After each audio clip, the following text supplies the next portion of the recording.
The market once roared with life. Today it stands silent.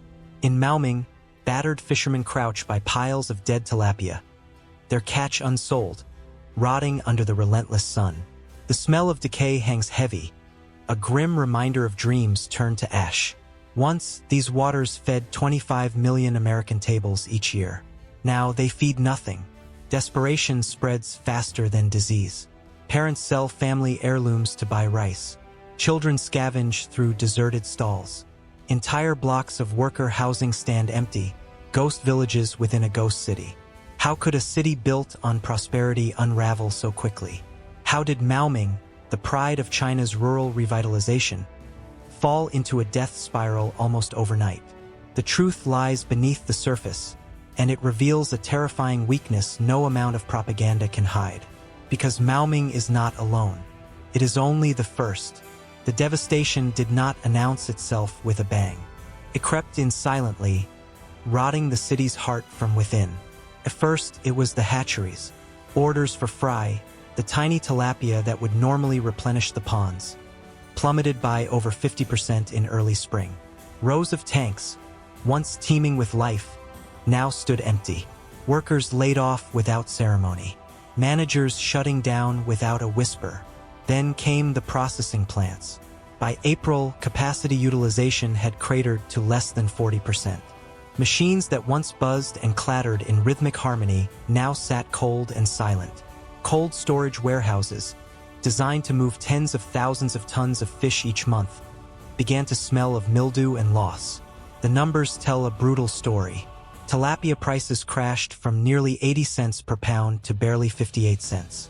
The break-even point was obliterated. Farmers lost money on every shipment, if they could find buyers at all. Within weeks, entire farms began draining their ponds. Some dumped their unsold fish into canals. Others sold at desperate discounts, barely enough to buy next season's feed. The chain reaction tore through the community. Truck drivers sat idle as logistics contracts evaporated. Ice factories shut down. Feed suppliers defaulted on their own bills. Tongwei Group, one of China's largest aquaculture giants, quietly admitted internally that 10% of tilapia farmers nationwide were at risk of collapse before the year's end. Local markets, once bustling hubs of commerce, turned into graveyards.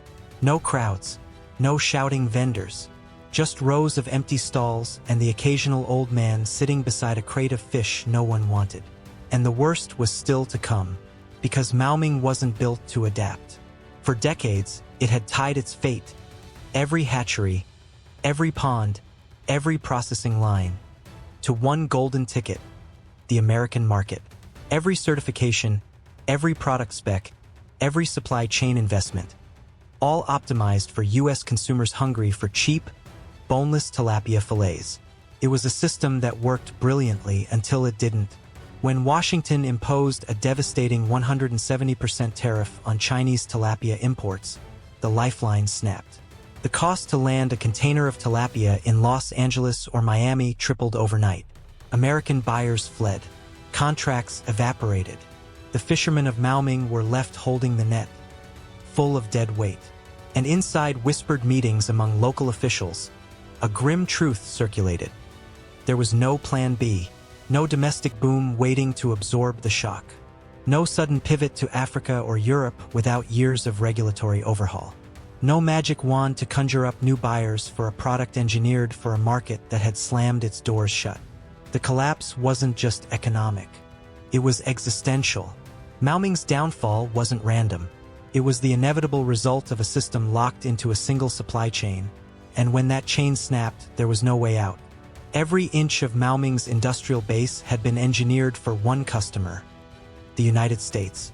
Processing lines calibrated for American fillet sizes. Packaging built to match Walmart specifications. Certifications like BAP and ASC obtained only because U.S. supermarkets demanded them. When tariffs slammed the door shut, Maoming found itself trapped in a supply chain trap it had built with its own hands. Switching to domestic sales? Impossible. Chinese consumers preferred whole fish, live fish, different cooking styles. Boneless fillets, the very product Maoming specialized in, had little appeal at home. pivoting to Africa or the Middle East. A fantasy. African buyers demanded rock-bottom prices that Chinese producers couldn't survive on.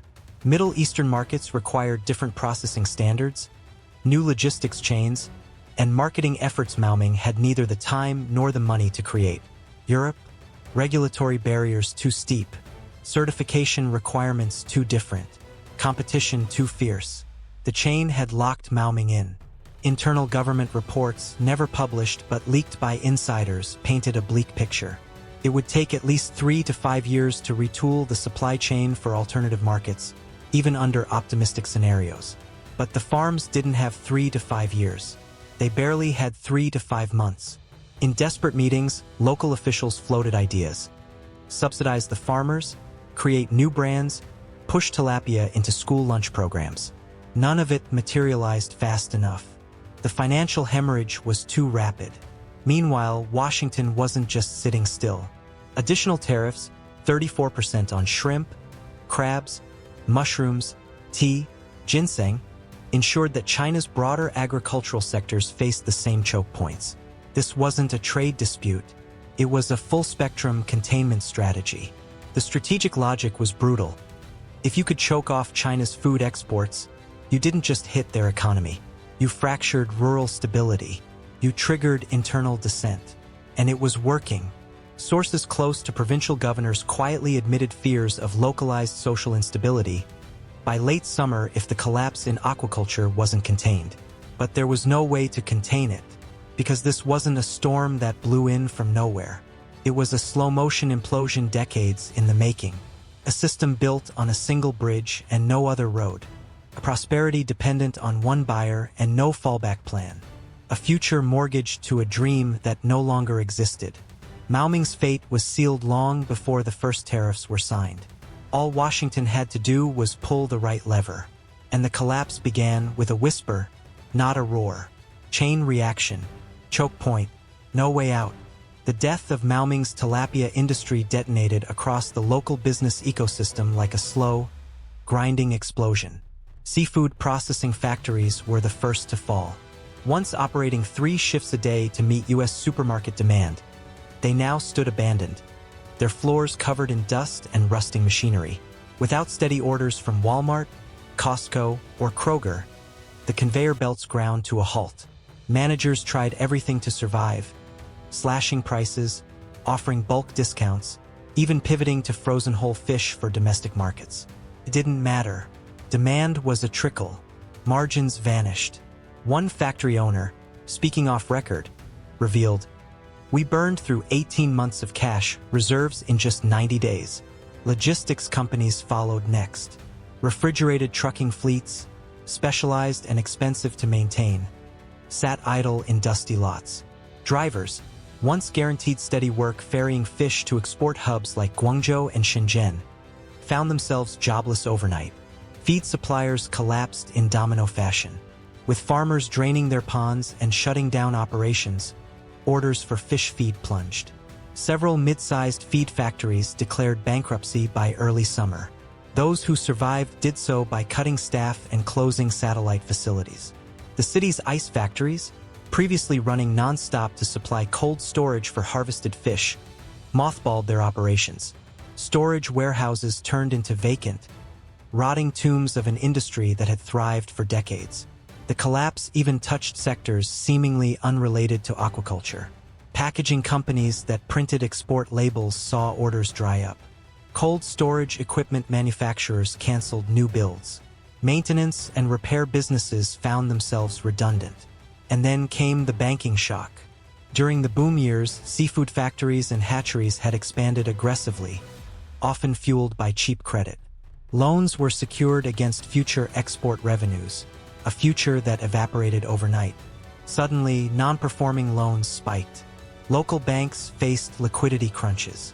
Debt collection agencies flooded Maoming, their letters and demands papering the empty offices of bankrupt companies. A senior executive at a regional lender, requesting anonymity, said quietly, "We have tens of millions of yuan locked in bad debts. If Beijing doesn't bail us out, this could trigger a wider credit event in the province." Meanwhile, City officials scrambled to contain the collapse. Emergency meetings behind closed doors produced half measures. Small grants for microbusinesses, relaxed tax deadlines, propaganda campaigns urging citizens to support local seafood. None of it worked.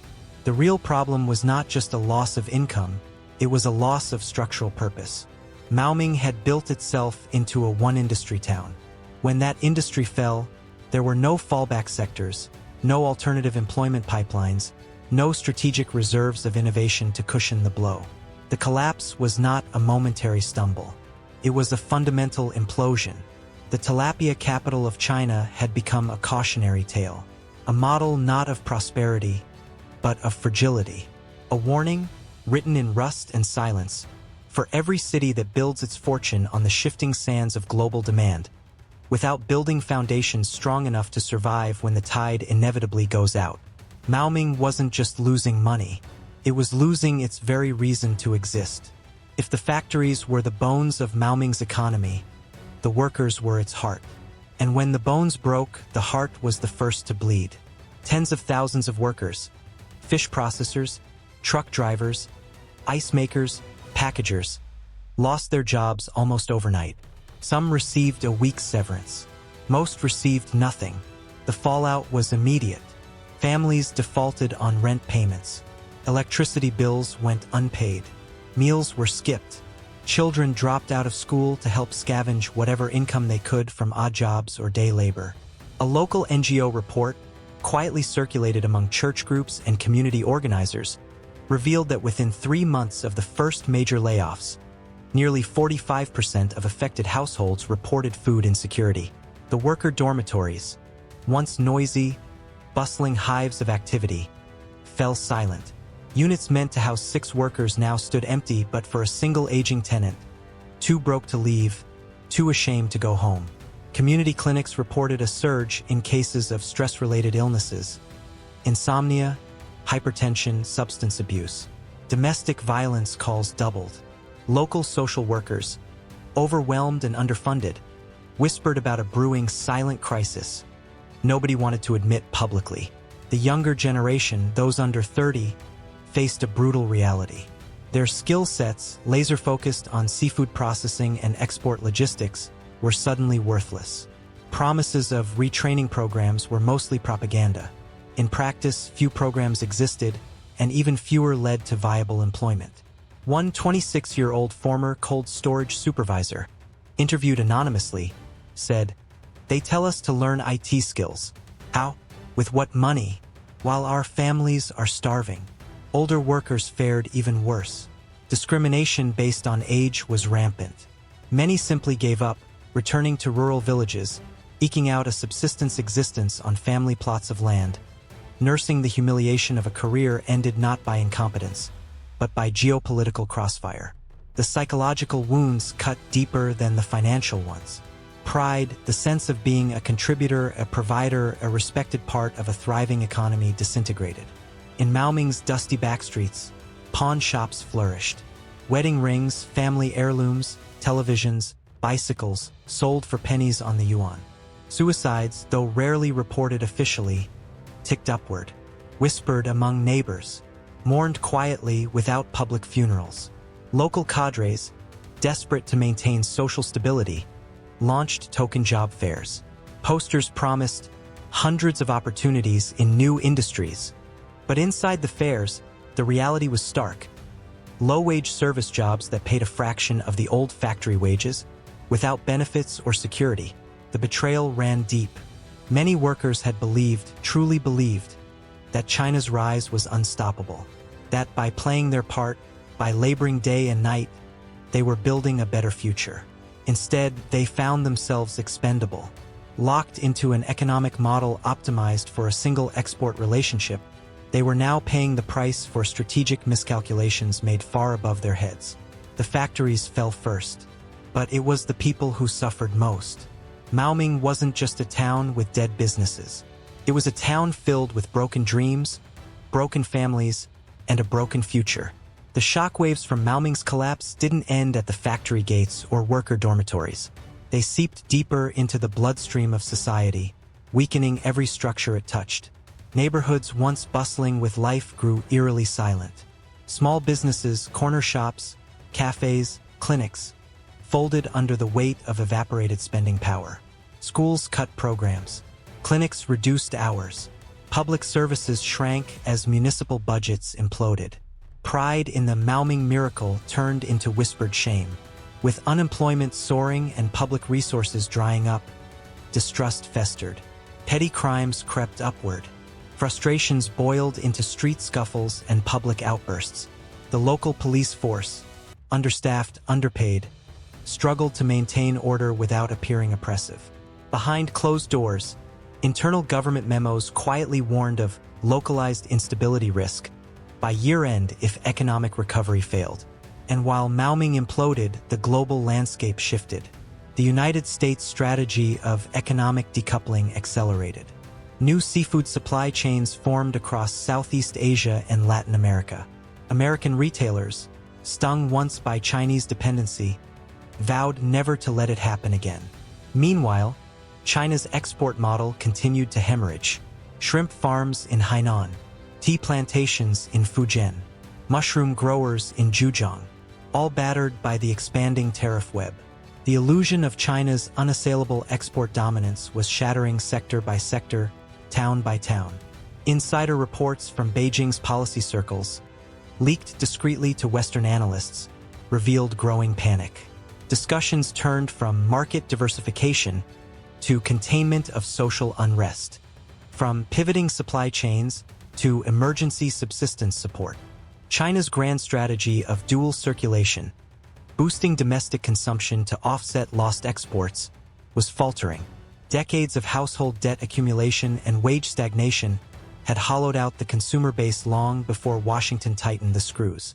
Inside Maoming, people didn't talk about decoupling or supply chain traps. They talked about how to survive the winter. They talked about which families had left town, which pawn shops were still offering loans, which neighborhoods were safe to walk after dark. The collapse was not just economic. It was social, it was human, and it was irreversible. Maoming was supposed to be a showcase. Instead, it became a cautionary tale, a living, breathing testament to what happens when a city bets its future on a single customer, a single market, and a single dream. The chain reaction had begun. The cracks were spreading.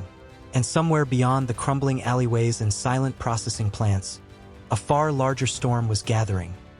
One that would test not just Maoming, but the foundations of an entire economic empire. Maoming's collapse is not just a local tragedy. It's a glimpse into a deeper unraveling. The factories are empty. The workers are gone. The dreams have withered.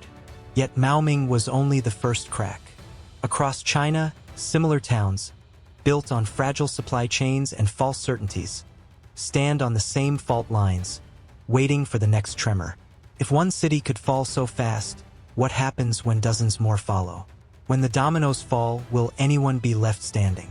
The world is watching, and behind closed doors, even China's leaders quietly ask, how much longer can they hold the walls? The real storm hasn't arrived yet. When it does, Maoming will be remembered not as an exception, but as a warning.